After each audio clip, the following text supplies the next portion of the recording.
had focused on high technology right from the beginning. Why was that? Apart from the obvious reasons that, it leads to creation of premium products, which command premium prices, therefore lead to higher living standards, create a huge push, for upgradation of the education system. They also create massive jobs. As Professor William Bonvillian had told me, he was director of MIT when I met him. I don't know what he's doing now. I think he's in a very high position. He had said that one high-tech manufacturing sector jobs can create multipliers of 6 to 20. So we can, by focusing on this, really lead to a massive upgradation of our economy. Now, SITARA was born around 10 years ago, and Sri Rajendra Bhatia has been our companion since then. And I'm really privileged to be with him. And we were trying to answer one question: why India, with all its great advantages, is not an advanced nation yet? And our answer was lack of technology.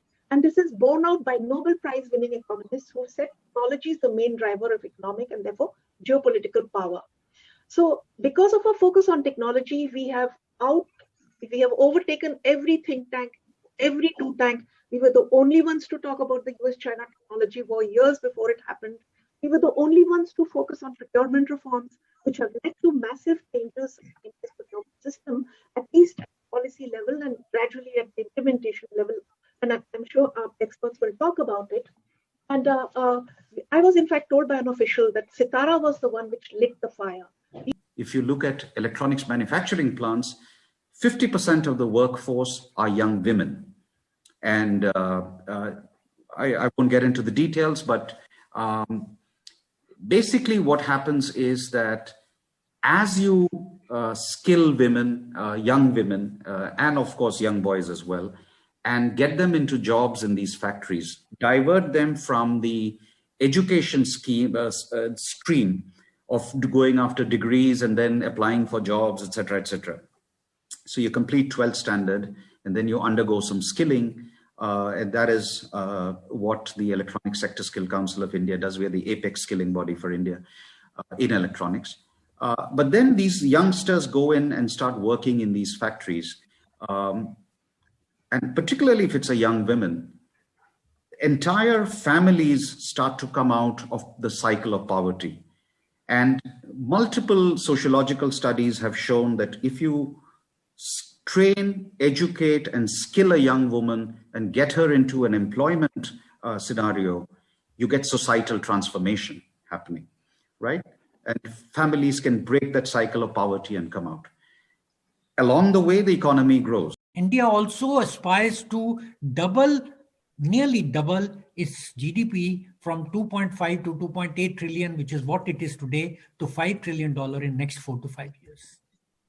If you just do a simple mathematics, today our total manufacturing is close to about $400 billion. If you have to double your GDP and increase the manufacturing to 25%, you are looking at 2.5 times manufacturing growth. You have to do perhaps $1 trillion of manufacturing in this country. And where will it happen? Auto sector is almost saturated. You can't bring in, if people don't want to buy more cars, you can't keep making them. You take a look at other sectors. And rightly said by Mr. Menon, electronic sector, which is the key, but it is a horizontal. It's not a vertical. The only vertical where there was potential was in defense and aerospace, which lied unexploited in this country. And hence the need. The second economic parameter lies around the so-called the workforce or the young people of this country. Today, the average age of India is about 33 years. 5 years down the line, it will be 29 years. At 29 years, we'll unleash a workforce of 400 million people in this country. And if you cannot employ these people gainfully, it can become a great liability for the country. Companies can really make use of the patent and manufacture and develop a facial recognition technology which can be loaded into our CCTVs, which we are putting under a so-called smart city project. I think it's very complex. Making use of a patent to develop a product requires a capability. I think that is a capability which we do not have adequately in new technology areas. which is very much in contrast with the existing one. If there is something in the foundry, if there is something in the material removal, then Bharat Forge will not leave anything. Right? So there are some sectors where we are very competent, we can grab the world if there is a little leeway given to us. But there are new areas which we talk about continuously, where the field is fully open because somehow people do not feel a threat from India. And we cannot grab it because it requires some sort of a one step is not adequate. It requires more than one step, 1 + 2 + 3 steps like that.